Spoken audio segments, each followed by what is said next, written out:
بسم الله الرحمن الرحيم الحمد لله والصلاة والسلام على سيدنا رسول الله وعلى آله وصحبه ومن والاه وبعد فقال الإمام النووي رحمه الله تعالى وعن ابن عمر رضي الله عنهما عن النبي صلى الله عليه وسلم قال كلكم راع وكلكم مسؤول عن رعيته والأمير راع والرجل راع على أهل بيتي والمرأة راعية على بيت زوجها وولده فكلكم راع وكلكم مسؤول عن رعيته متفق عليه.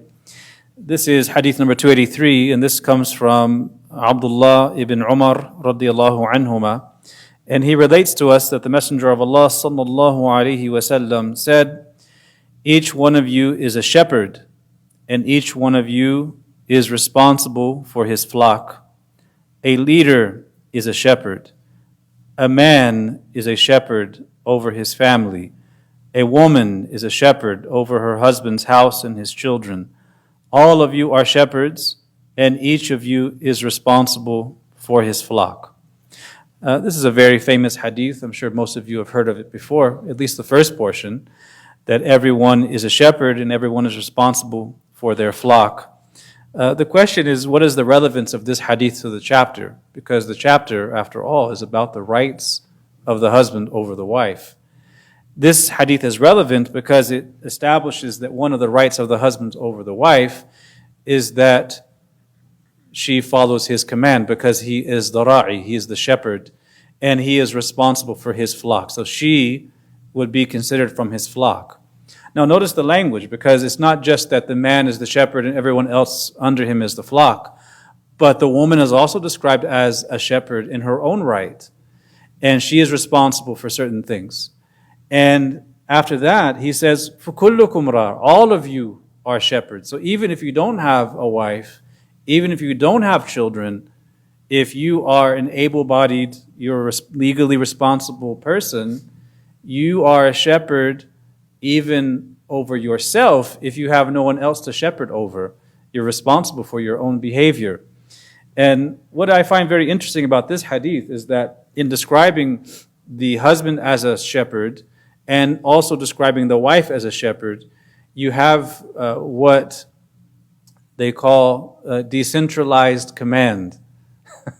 Decentralized command is the solution to what's the term they use? The micromanager. The micromanager is the ra'i, the supreme shepherd, who is, if you use the analogy of the flock, is always around the flock, holding them and taking them in every single direction wherever they need to go, without letting them go and keeping an eye on them at a distance, at an appropriate distance, not too far and not too close. And he appoints others around to also help in that task. So the micromanager is the opposite of what the Prophet ﷺ is describing here. He's saying that the husband is a ra'i, he's a shepherd, and the wife is also a shepherd. So he as a shepherd has leadership, and he has to give instruction. He has to have certain expectations. And the wife is also a shepherd in looking after those things. And everyone else is a shepherd. And one of the indications in this hadith that's so beautiful, the Prophet ﷺ says that everyone is a shepherd and everyone is responsible for their flock. Rasulullah ﷺ had an occupation before he was tasked with the prophetic message. What was that occupation? He was a shepherd. He was a literal shepherd. And he said, ﷺ, that all of the Anbiya had the occupation of being shepherds, because it gave them experiencing in managing creation, in dealing with people, by dealing with the animals. But he, ﷺ, is also a shepherd of humans. And he has a flock too. Who are the flock? The ummah as a whole. وَكُلُّكُمْ مَسْئُولٌ عَنْ رَعْيَتِهِ. Each one of you will be questioned about your flock. Right? Allah Ta'ala mentions in a few places in the Quran that the messengers will be asked about their nations. And He will inquire about our states and will recognize us and intercede for us and look after us, and he saved his dua mustajab for us in our shafa'ah because he's the shepherd extraordinaire.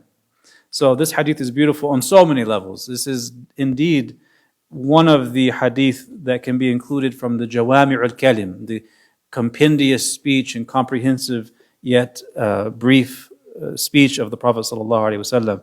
Walhamdulillahi rabbil alameen.